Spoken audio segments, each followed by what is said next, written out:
Árni Björn Pálsson, Íslandsmeistari í tölti í, að ég tel, 5. skipti, það rétt mér?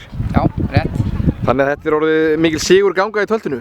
Hvað svona fyrst, hvað til hamingju auðvitað, en til þess að vera alltaf á toppnum, hvað þarf? Ertu með eitthvað leyndamál sem þú vilt upplýsa?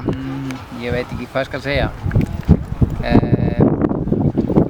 Sko, til þess að ná árangri, alveg sem hvort það tölt eða einhverjar aðrar íþróttir, ég held að sé bara að vera gagnrýninn á sjálfan sig, hafa gott fólk í kringum sig og bara vinnusemi og fórna sér í þessi verkefni. Já. Það þýðir ekkert að líta á klukkuna í þessu. Nei.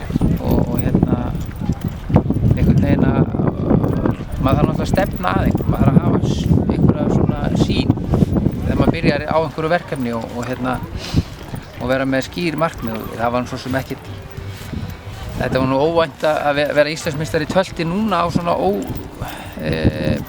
við erum ekkert mikið slípu saman, ég og Hátíð, búin að vera með hann í rúmt 1 ár og þannig að það kemur alltaf mjög skemmtilega óvart en alltaf gaman að það gengur vel. Einmitt, þá bara næsta atriði, Hátíð. Hver er Hátíð? Hátíð hún er 9 vetra gömul.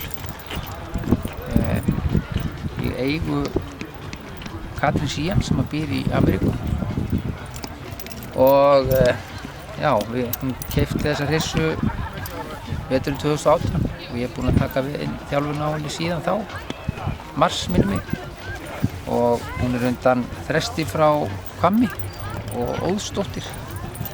Svona margir skemmtilegir eiginleikar í henni, svona útgeislun og fótaburður. Gaman að því, nú er hún í eigu erlendra aðila, er hún á leiðin úr landi þessi hryssa eða verður hún hér áfram? Já, það var hugmynd að við myndum stefna á heimsmeistaramót eftir 2 ár með hana. Já. Það er lokatakmarkið. Það er lokatakmarkið. En það er á margt vatn eftir enn að sjáar þangað til, þannig að við erum að sjá til hvernig það gengur. Það byrjar vel. En þá skulum við snúa okkur aðeins að fyrr í dag, Árni, á þessu móti svona yfir höfuð, til hamingju með titil líka á Flaum. Eins og við höfum áður rætt hér við þig og kannski alþjóð veit orðið, þá stefna þín að sjálfsögðu út og þú vonast til þess að komast í liðið.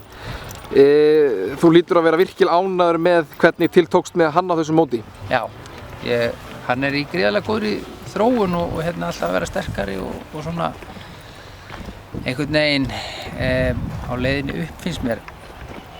Og ég held að maður þurfi bara svona aðeins að halda haus og halda sér á jörðinni og passa sig að gera ekki of mikið af því